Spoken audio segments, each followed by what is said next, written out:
नमस्ते मित्रों।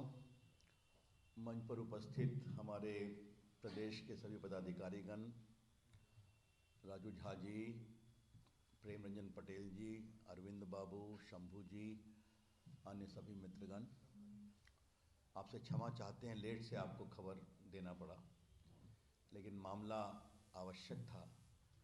राहुल गांधी का जवाब देने के लिए मैं आपके सामने आया।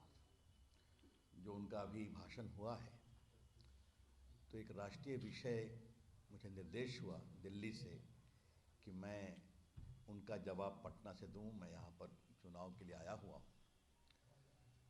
तो अपनी कुछ बातें कह दूं, फिर आपसे चर्चा करेंगे। राहुल गांधी भारत जोड़ो यात्रा पर दिल्ली पहुंचे। इस यात्रा में उन्होंने कितना भारत को समझा और कितना अपनी पार्टी को जोड़ा, इस पर चर्चा बाद में करेंगे। लेकिन उन्होंने कहा कि मैं मोहब्बत का पैगाम लेकर के आया हूं। तो चले हैं मोहब्बत का पैगाम लेकर, और साथ में वो चल रहे हैं जो भारत को तोड़ने की बात करते हैं। ये सच्चाई है कि नहीं?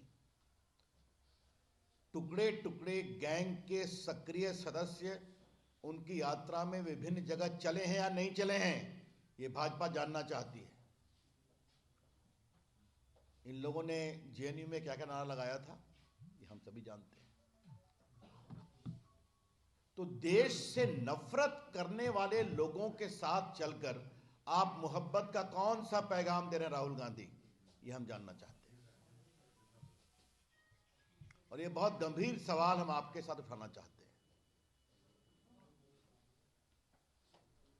आज आपने फिर सेना पर सवाल कर दिए।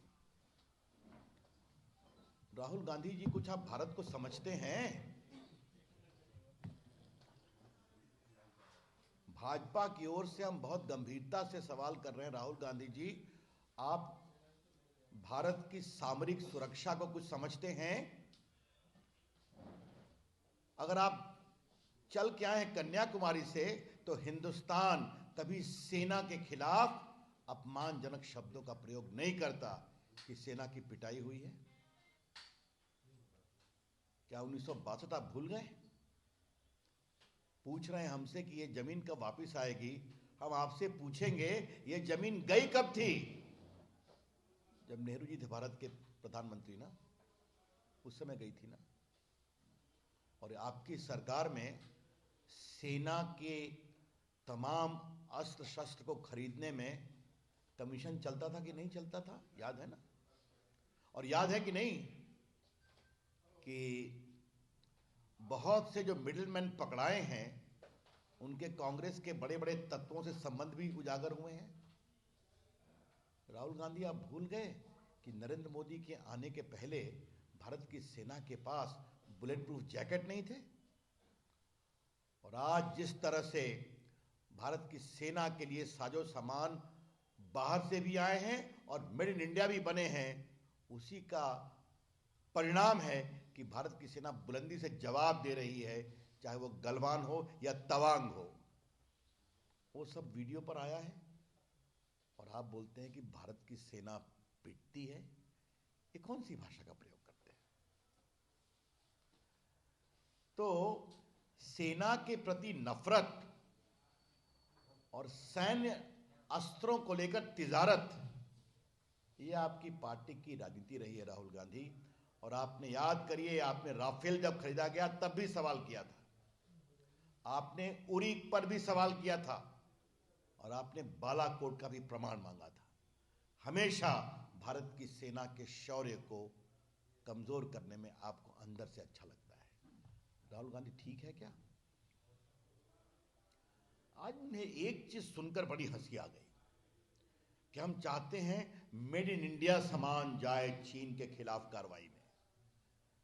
राहुल गांधी जी, नरेंद्र मोदी ने देश में मेड इन इंडिया का जो आह्वान किया, तो एक बार आपको देखना चाहिए था कि आज चीनी खिलौने भारत में बहुत कम हो गए।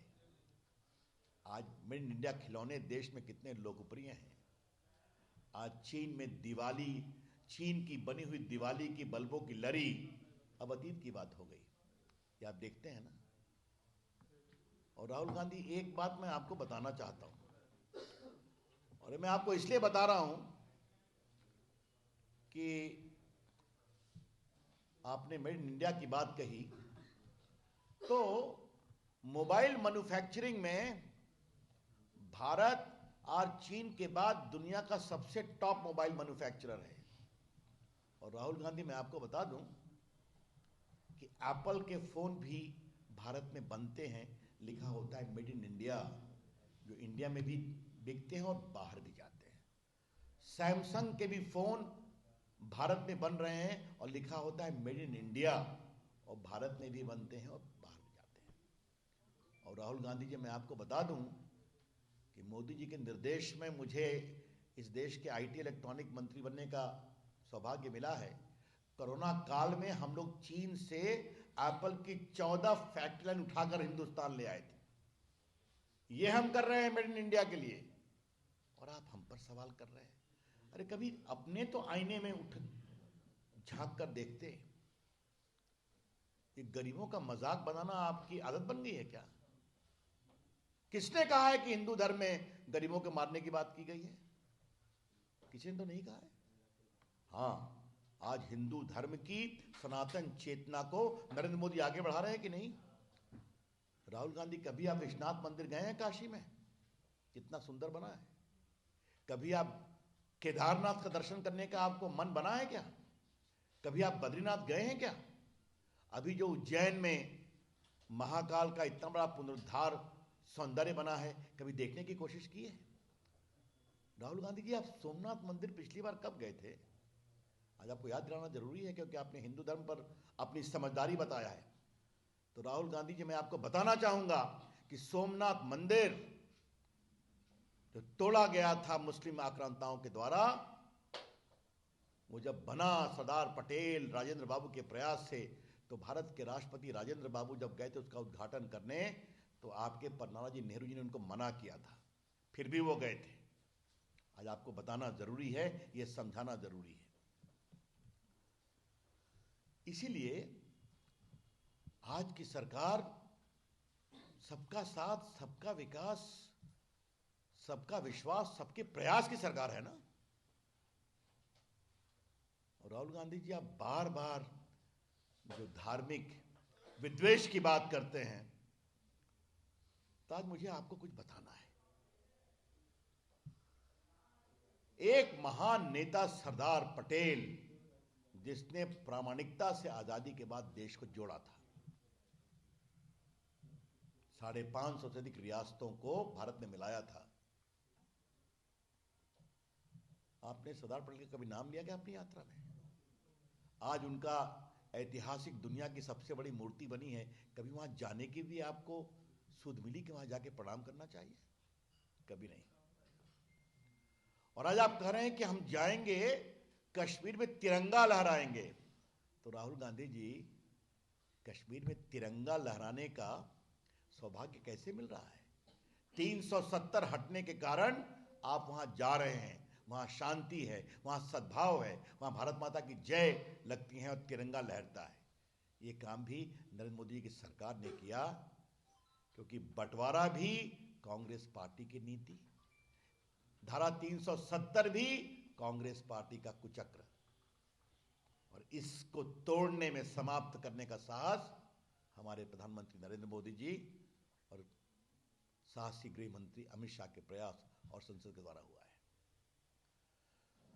राहुल गांधी जी, मुझे आपको एक और बात कहनी है। कृपया करके भारत में धार्मिक आधार पर विद्वेष की कहानी बंद करिए। आज मैं विनम्रता से आपको बताना चाहता हूं कि नरेंद्र मोदी की अगुवाई में उत्तर प्रदेश के मिर्जापुर की एक बहादुर लड़की सानिया मिर्जा आज एयरफोर्स में पायलट बनने जा रही है। आपको पता है, आज भारत की हॉकी टीम, भारत की क्रिकेट टीम, भारत की एथलेटिक टीम में इस देश की बहादुर बेटियां जो अल्पसंख्यक समाज से आती हैं वो बड़ा नाम कर रही हैं। कभी जानने की कोशिश करते हैं आप? और आपको बताऊं, 3 तलाक लाए थे हम देश की मुस्लिम बेटियों को उत्थान करने के लिए। आपकी पार्टी ने विरोध किया, याद है आपको कुछ? तो आज अब देश को जोड़ने की बात करते हैं तो आपकी पार्टी ने, आपकी पार्टी की विचारधारा ने और आपकी पार्टी की राजनीति ने जो नफरत फैलाने का काम किया आज़ादी के बाद, ये आपको बताना जरूरी था। शाहबानों से लेकर सायराबानों तक कांग्रेस पार्टी का इतिहास तोड़ने का रहा है और अल्पसंख्यक समाज को रूढ़िवादिता में घेरने का रहा है।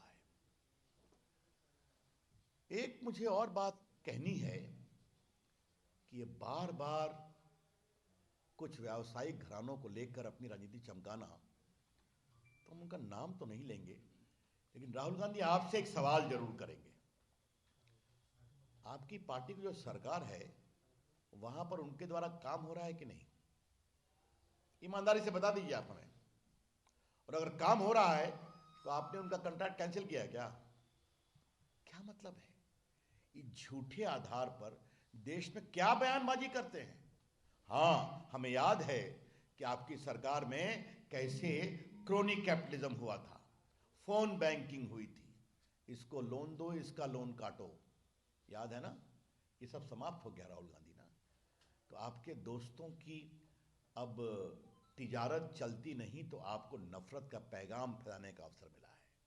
कृपया करके ये सब बंद करिए राहुल गांधी। अपनी राजनीति के लिए आप चलिए, वो तो आपका अधिकार है, लेकिन आप अपनी पार्टी को तो जोड़ नहीं पाए, देश जोड़ने चले हैं। इसलिए आज हमें जवाब देना जरूरी है कि राहुल गांधी मोहब्बत की बात करते हैं, दिल में एक तलखी है, और तलखी ये है कि जनता उनको वोट नहीं देती।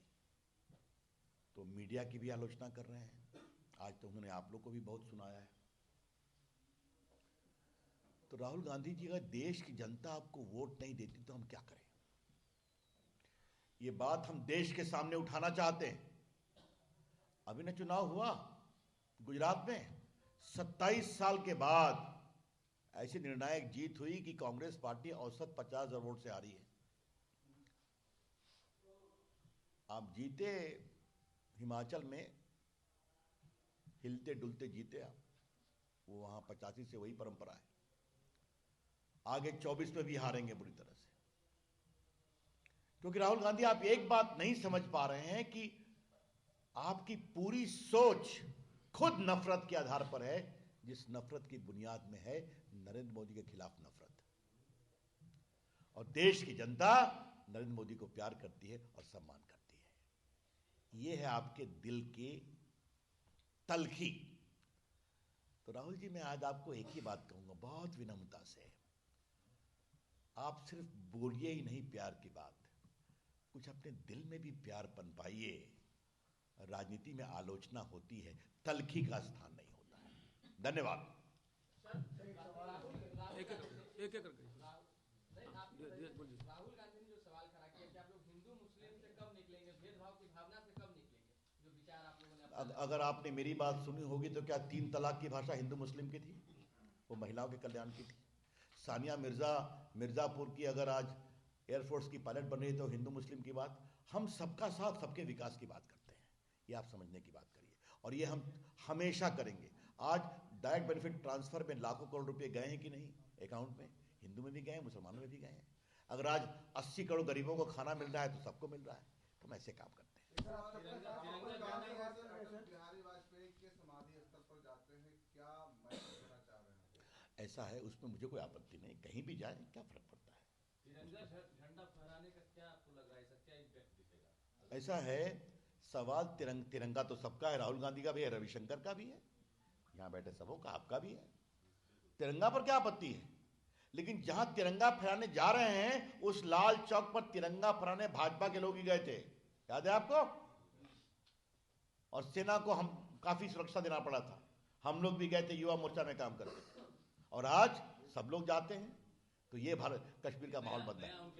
ये इसलिए उनको ये अवसर इसलिए मिल रहा है कि नरेंद्र मोदी की सरकार ने 370 खत्म करके जम्मू कश्मीर से खौफ का माहौल खत्म किया है। कांग्रेस अध्यक्ष मल्लिकार्जुन खड़गे कह रहे हैं कि प्रधानमंत्री कभी शादी विवाह में जाते हैं तो मास्क नहीं पहनते हैं, लेकिन वही पार्लियामेंट में आते हैं तो मास्क पहन के आते हैं। ये दोहरी राजनीति क्यों?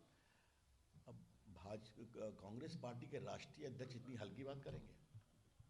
अभी यहाँ आने के पहले मैं टीवी देख करके आया तो एक शहर में रोज 5 लाख लोग मर रहे हैं चाइना में, ये खबर मैंने देखा। करोड़ों लोग एफेक्टेड हो गए। खड़गे साहब, आपको मैं यही याद दिलाऊंगा कि आपके पूर्व में भी जब कोरोना आया था तो आपके नेता ने क्या कहा था, ये ताली बजाने से क्या होगा, ये मोदी की कोविड लेने से क्या होगा, वैक्सीन। मैंने कहा था कि नहीं कहा था?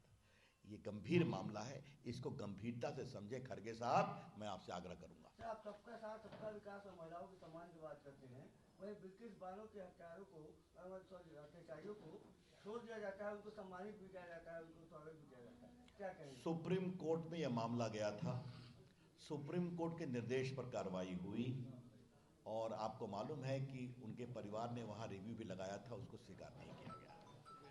लेकिन मैं आपसे एक बात जरूर कहूंगा, बिल्किस बानो के बारे में आपने सवाल किया, राजीव गांधी के हत्यारों को छोड़ा गया, उसके बारे में कभी सवाल किया क्या आपने? धन्यवाद। चलिए बहुत बहुत धन्यवाद।